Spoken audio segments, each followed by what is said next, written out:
दोस्तों, श्री विश्वकर्मा महापुराण में 5 पुत्रों की उत्पत्ति नामक 12वें अध्याय का दूसरा भाग प्रारंभ।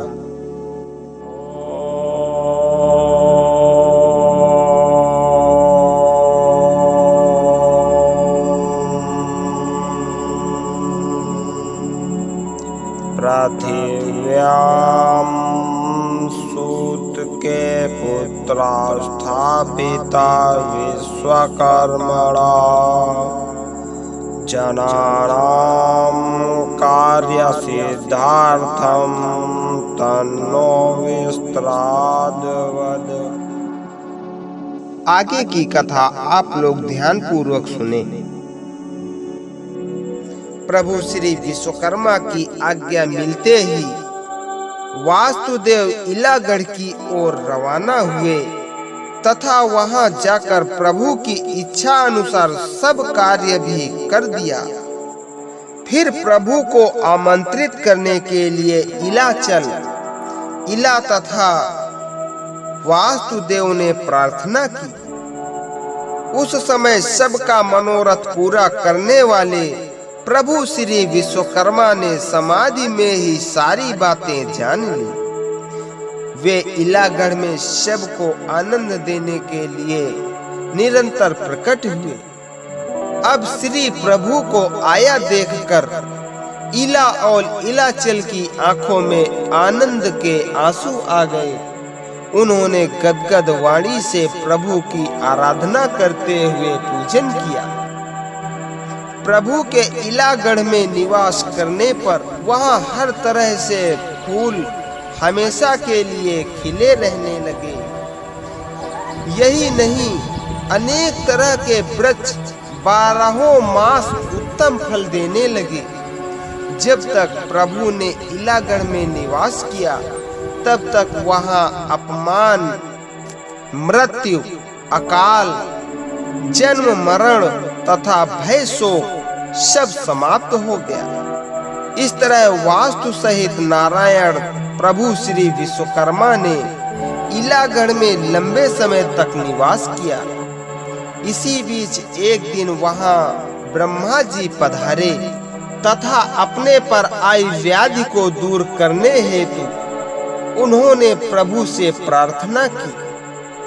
प्रार्थना से प्रसन्न होकर प्रभु ने उन्हें यज्ञ करने की आज्ञा दी तथा वहां आए हुए समस्त ऋषिगण और देवताओं को सुनाते हुए कहा कि वे थोड़े समय के बाद फिर स्वाधाम पधारेंगे। यह सुनते ही ऋषि और देवता दुखी हो उठे। वे अश्रुपूर्ण नेत्रों से श्री भगवान से कहने लगे, हे शरणागत, देवताओं का सारा काम करने हेतु आप यहाँ पधारे हो। आप यहाँ जब तक निवास करते हो हम निर्भय हैं। अतः हे नाथ, दया करके आप निरंतर यहीं निवास करें, ऐसी हमारी इच्छा है। देवताओं के वचन से प्रसन्न होकर प्रभु बोले, हे देवताओं, मेरी तपश्चर्या की अवधि अब पूरी होने को है। इससे मुझे स्वाधाम तो जाना ही चाहिए, किंतु तुम लोगों को निरंतर मेरा स्मरण करते रहने से कोई व्याधि नहीं सताएगी। इसके अतिरिक्त भी तुम्हारी कोई इच्छा हो तो बताइए, उसे भी पूरा करने का उपचार करूंगा। उस समय प्रभु की अमृतमयी वाणी को सुनकर देवताओं का शोक कुछ समय के लिए कम हुआ और देवता बोले, हे नाथ, आप महान हो, सब करता धरता हो, आपसे कुछ भी छिपा नहीं है। परंतु हे स्वामी, आपके स्वाधाम जाने के बाद इस नाशवान सृष्टि के लिए मनुष्यों का नव निर्माण तथा जीर्णोद्धार के कार्यों के पश्चात ये सारे कार्य अटक जाएंगे। निरंतर देवों के कल्याण की कामना करने वाले प्रभु ने सृष्टि के कल्याण हेतु तुरंत इसे आज्ञा मानकर अपने 5 मुखों से 5 पुत्रों की उत्पत्ति की। श्री भगवान के सादोपांग मुख से उत्पन्न हुआ पुत्र मनु के नाम से प्रख्यात हुआ। वामदेव नामक दूसरे मुख से उत्पन्न हुआ मैं नामक पुत्र सनातन नाम से प्रसिद्ध हुआ। अयभून नाम से प्रसिद्ध हुआ त्वष्टा नाम का पुत्र प्रभु के अघोर नामक तीसरे मुख से उत्पन्न हुआ।